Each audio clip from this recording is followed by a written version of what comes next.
Bonjour à toutes et à tous, bienvenue dans Parcoursup le Mag, l'émission qui vous permet de faire le bon choix jusqu'à la dernière minute. Et là, on va pas se faire peur, mais c'est vrai que la dernière minute arrive bientôt, l'été passe, le soleil arrive, mais c'est bientôt la rentrée. Et avec la rentrée, le lot de questions, qu'est-ce que je vais faire? J'ai une école mais elle ne me plaît pas, je suis pas vraiment sûr de mon choix, je suis sur liste d'attente, ou bien tout simplement je n'ai rien pour la rentrée. Pas de panique, Parcoursup le Mag est là pour vous aider à y voir un petit peu plus clair sur votre orientation scolaire. Et il y a une filière qui fait rêver, on va pas se mentir, c'est la filière du droit, les filières juridiques. On connaît de manière assez générique, j'ai envie de dire, les licences de droit à la fac, et surtout on connaît leurs 60% de taux d'échec en première année, puisqu'on n'est pas encadré, puisque c'est beaucoup de contenu, puisque la pédagogie est un petit peu nouvelle, des grands cours magistraux, quelques TD, et on est parfois largué. Alors pourquoi pas se lancer plutôt dans une école à taille humaine pour se former à tous ces métiers du juridique et pour surtout être accompagné. Ça tombe bien, on en parle aujourd'hui avec l'ESMD et puis nos deux invités, Benoît Lachand d'abord, bonjour, directeur général de l'ESMD. Bonjour Guillaume. Merci beaucoup d'être avec nous. Merci. Et Maëlys, toi tu es étudiante en première année de l'école. Exactement, bonjour. On va bonjour. parler avec vous justement de cette école supérieure des métiers du droit et notamment des métiers de nouveaux juristes, puisque avec le bouleversement numérique qu'on connaît, c'est un truisme de le dire, mais il y a beaucoup d'opportunités qui s'offrent à vous. Et pas dans des amphibondés. C'est une promesse qu'ils vont nous faire et dont ils vont vous parler dans quelques instants. Justement, au programme de ce nouveau Parcoursup le Mag, on va découvrir le SMD en 2 SPI. Place ensuite à la bio pour connaître les formations qui vous sont accessibles en initiale ou en alternance après le bac. On se posera ensuite une question cruciale, essentielle. Est-ce que vous êtes faite ou fait pour intégrer le SMD? Ça sera dans notre rubrique Ça match. On parlera par la suite de tout ce qui vous intéresse beaucoup dans les écoles, la vie étudiante, la vie associative, les fêtes, le BDE, mais aussi l'international et surtout les débouchés professionnels, tout ça, ça sera dans notre rubrique C'est comment.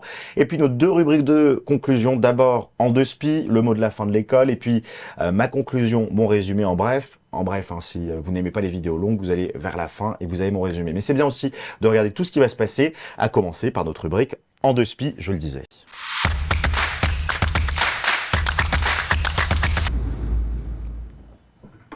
Benoît Lachand pour cette rubrique en 2 SPI, 1 minute, une présentation de l'école. Est-ce que vous êtes prêts? On va essayer. Eh bien, on vous écoute. Allez. Donc le SMD, c'est l'école supérieure des métiers du droit, c'est l'école des nouveaux juristes, une école où on va apprendre concrètement le droit, mais aussi comprendre les enjeux des entreprises, apprendre à utiliser les outils numériques, comme on le disait tout à l'heure. Tout ça dans un environnement où justement on n'est pas dans ces amphis bondés, mais dans des petites classes à petits effectifs, ce qui va nous permettre d'être en meilleure relation avec l'enseignant, de mieux apprendre, aussi de faire du réseau petit à petit avec ces enseignants qui seront nos collègues de demain. Et puis ça permet aussi, grâce à l'apprentissage, d'être directement dans le monde de l'entreprise. Et ben voilà, pile dans les temps, il restait même quelques secondes qu'on va mettre à profit tout de suite dans la bio.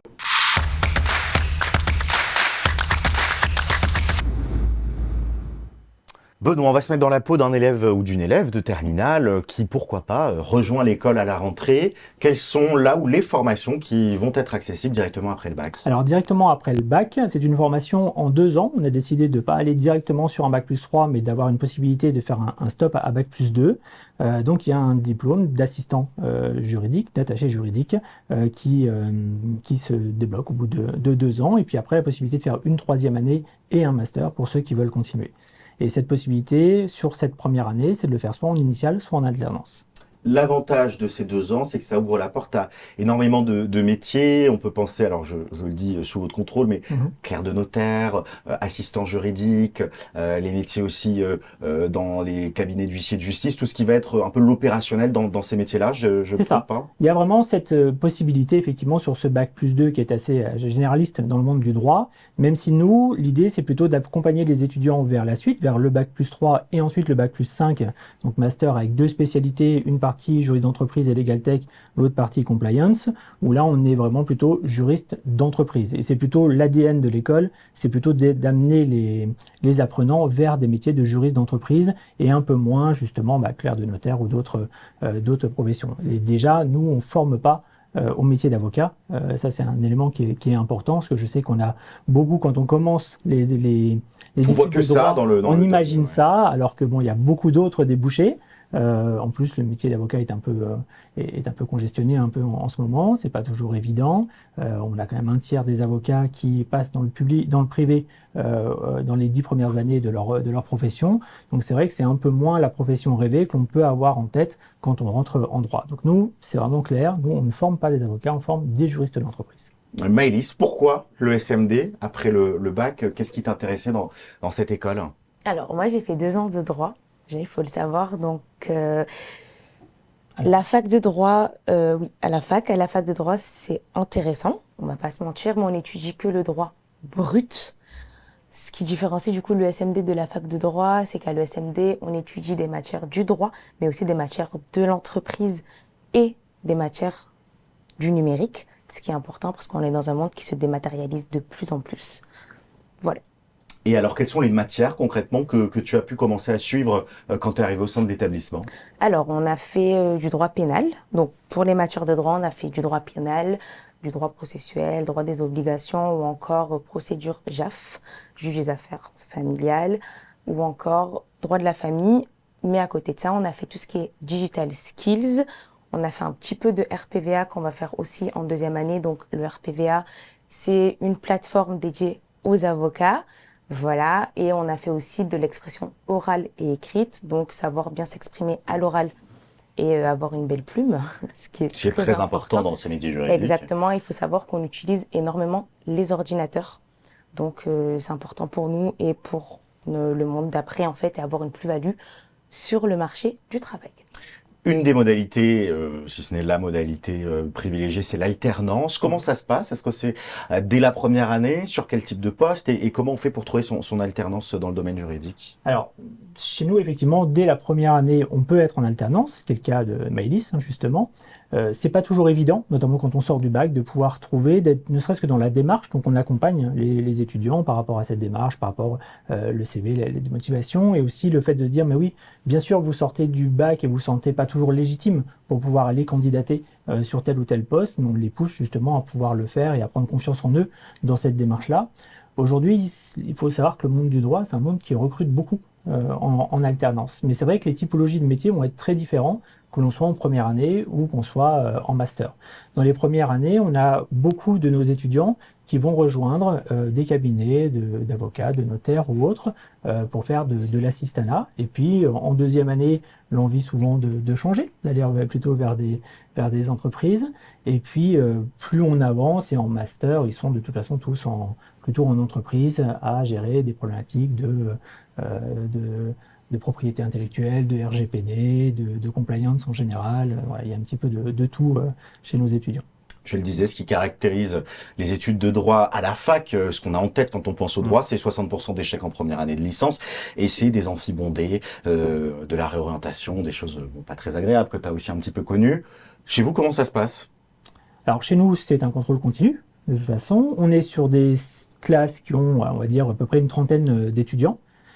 Il peut y avoir des demi-groupes de temps en temps sur certaines matières, et on est toujours dans une approche très concrète. On veut savoir le savoir-faire. C'est pas qu'une histoire de connaissances, c'est aussi une histoire de savoir-faire. Donc des exposés oraux, des manières finalement de prouver que l'on a compris et que l'on sait faire autrement que simplement en remplissant des QCM ou en remplissant des questions. Donc ça, c'est un point qui est important pour nous.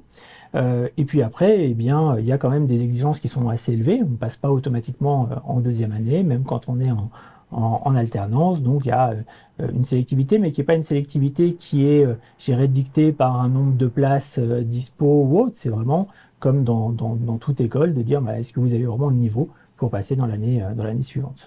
Allez, on va se poser une question maintenant. Est-ce que vous êtes fait ou fait pour intégrer le SMD? C'est tout de suite et c'est dans notre rubrique Ça match.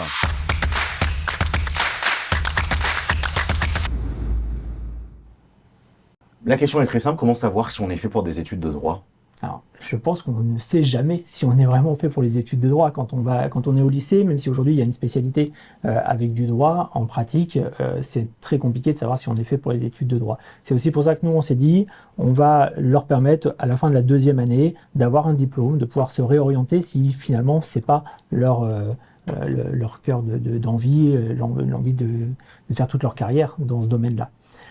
Mais pour savoir, il n'y a qu'une chose, c'est d'essayer. Et pour savoir si on est fait pour le SMD, il faut venir nous voir. C'est vraiment rencontrer, échanger c'est avec les exactement ce qu'on étudiantes, les étudiants.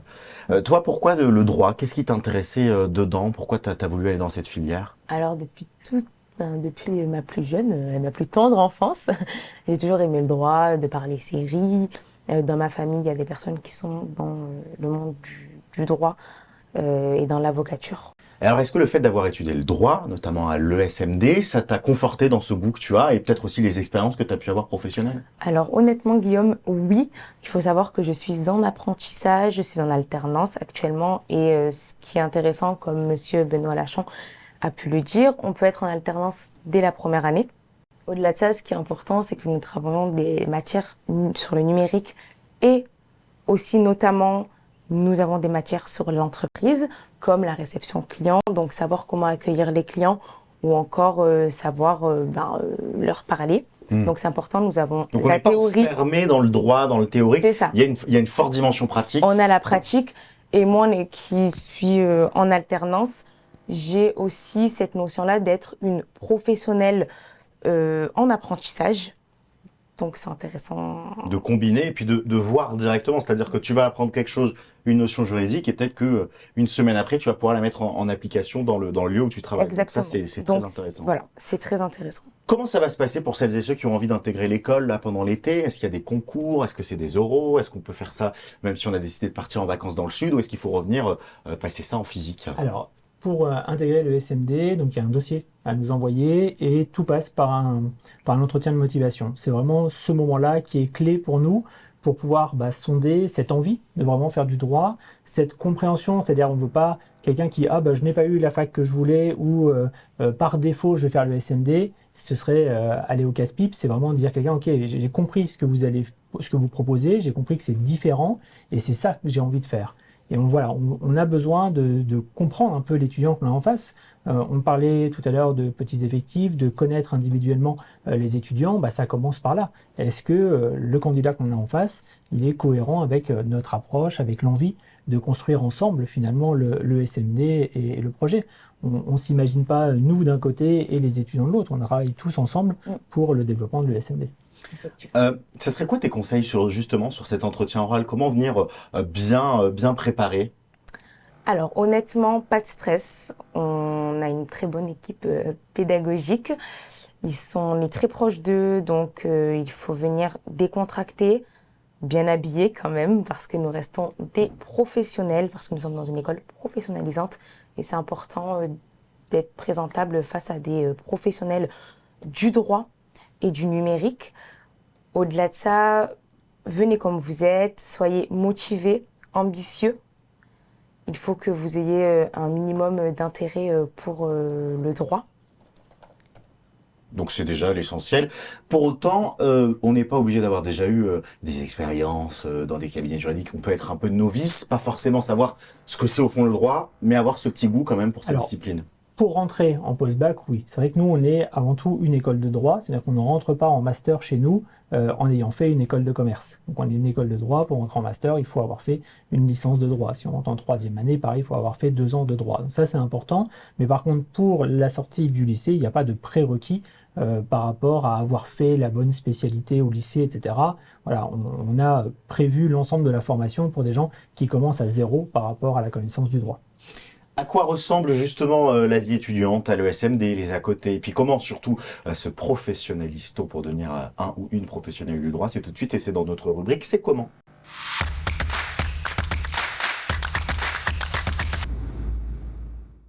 Maëlys, c'est comment d'être étudiante à l'ESMD? Alors écoutez, honnêtement, je suis en alternance, donc il y a un rythme scolaire qui est de 3 jours en entreprise et 2 jours à l'école. Ce qui fait que, pour ma part, je ne me sens pas étudiante, mais plutôt une professionnelle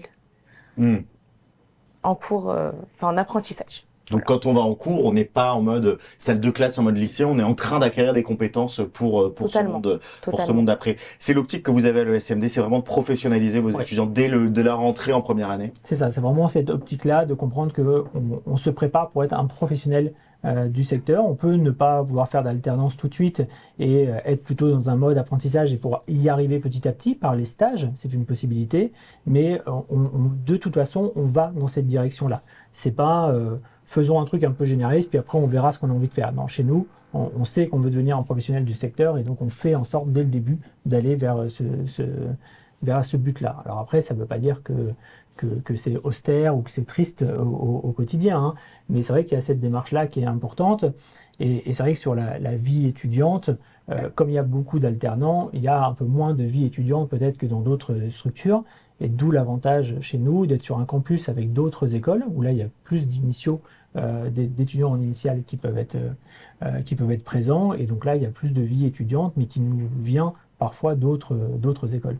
Les petits déj le matin, les soirées, les conférences, ce genre de choses. Donc ça permet de mélanger un petit peu. On le disait, l'alternance, c'est l'une des modalités de prédilection pour vos étudiantes, vos étudiants. Vous avez un réseau d'entreprises, vous les accompagnez, vous les coachez. Comment on fait pour trouver son alternance quand on est à l'ESMD? Alors il y a deux choses. Il y a le réseau personnel qui sert déjà beaucoup. Et c'est vrai que beaucoup de nos étudiants, finalement, ont de la famille qui travaille dans le monde du droit, et donc ils peuvent avoir déjà leurs contacts. Et puis nous, on a petit à petit ce réseau qu'on est en train de créer par tous ceux qui ont pris nos étudiants en stage, tous ceux qui ont pris nos étudiants en alternance. Et puis on est situé dans le 17e arrondissement de Paris, qui est historiquement un arrondissement avec quand même beaucoup de spécialistes du droit, enfin d'experts du droit dans le domaine. Donc on trouve assez facilement dès qu'on se met vraiment à chercher. Comment ça se passe l'insertion professionnelle après l'école? Alors, pour l'instant, on n'a pas de après l'école, dans le sens où on est sur la deuxième année complète de l'école, et on a les premiers diplômés qui vont sortir, qui passent en ce moment même d'ailleurs leurs derniers partiels. En pratique, puisque je discutais avec les étudiants là avant de venir, certains ont déjà leur offre de CDI alors que leur alternance finit dans 2 mois. Donc ça se passe plutôt bien et ça sera surveillé, mais les indicateurs sont plutôt ouverts. On n'a pas de soucis, on a même des étudiants qui ont changé d'alternance entre la première et la deuxième année pour trouver des choses plus quali et qui en correspondaient plus à leurs besoins. Donc on est plutôt sur des étudiants qui ont le choix dans l'entreprise dans laquelle qu'ils vont pouvoir intégrer à la rentrée. Et on n'a pas vraiment de stress, en tout cas, j'ai pas eu de retour d'étudiants en stress pour leur placement, bien au contraire. Mais ça serait quoi pour toi la suite? Dans quel domaine tu te projettes, toi, Maëlys? Alors moi, j'aimerais bien être juriste dans le RGPD. D'accord. Tout simplement. Donc la protection des données, la CNIL, Exactement. Des choses qui parlent. Et d'ailleurs, là, je suis qu'en première année, mais j'ai eu un diplôme en cybersécurité. Donc ça, je tiens à le souligner qu'au-delà des diplômes qu'on peut avoir, il y a d'autres petits diplômes. Les profs nous inscrivent sur des petites licences, etc. Donc ça permet de donner des petites spécialités en plus. D'ailleurs, il m'a fait peur parce que c'était un d'ailleurs très juridique et je me suis dit, tiens, d'ailleurs, quand je me suis connecté au Wi-Fi tout à l'heure, j'ai pas rempli la convention, donc attention. Non, ça va, le niveau RGPD, ça a l'air d'aller?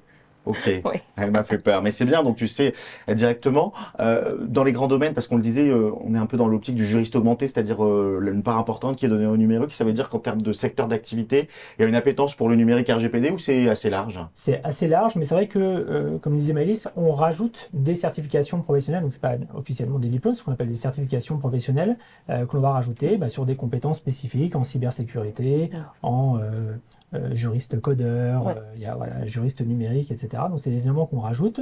Pareil pour la certification autour du RGPD, qui est important. Donc on leur fait passer ça en plus finalement du diplôme de fin de scolarité. Et on les prépare à ces métiers-là, à ces métiers en mutation et aussi à ces métiers qui arrivent demain. Aujourd'hui, dans les métiers qui se développent beaucoup aux États-Unis, qu'on connaît très peu en France, il y a par exemple le LegalOps. Aujourd'hui, on a des cours de LegalOps. Et c'est quoi le LegalOps? Alors, le LegalOps, ça va être compliqué de résumer en 2 minutes, mais on va essayer. C'est une personne qui va venir en soutien de l'équipe juridique dans une entreprise pour leur permettre d'optimiser leur processus, de faire connaître leur activité auprès de l'ensemble de la société, de faire en sorte que les actions qu'ils mènent puissent avoir des répercussions partout. Et puis, ils sont aussi là pour faire de la veille sur les outils qui pourraient aider justement les services numériques. Donc, c'est vraiment la structure d'appui des services juridiques. Ça se développe beaucoup aux États-Unis. En France, on a la chance là sur les masters d'avoir le cabinet EY qui vient donner des cours sur cette approche-là. Et ça fait partie de ces métiers un peu en avance de phase. On a aussi des cours en legal design, qui est aussi parmi des spécialités finalement qui se développent pas mal. Donc on essaye d'être en avance de phase, de ne pas être juste finalement de les former pour les métiers d'aujourd'hui, mais vraiment d'avoir une approche sur les métiers qui sont émergents et qui se développent dans les années à venir. Allez, on arrive à la fin de ce nouveau numéro de Parcoursup le Mag. Mais avant de nous quitter, place à l'ultime bafouille. C'est votre ultime bafouille? Benoît Lachamp, pour cette ultime bafouille, je vous laisse regarder la caméra en face de vous pour un message que vous avez envie d'adresser à celles et ceux qui nous regardent aujourd'hui. Si jamais le droit peut vous intéresser, si vous avez envie d'en faire un métier et pas juste un sujet d'étude, venez nous voir, venez nous rencontrer, rencontrer nos équipes, rencontrer nos étudiants, voir si ça peut être effectivement cette porte d'entrée dans ces nouveaux métiers. Merci beaucoup, c'est à mon tour, c'est maintenant, c'est mon résumé, c'est en bref.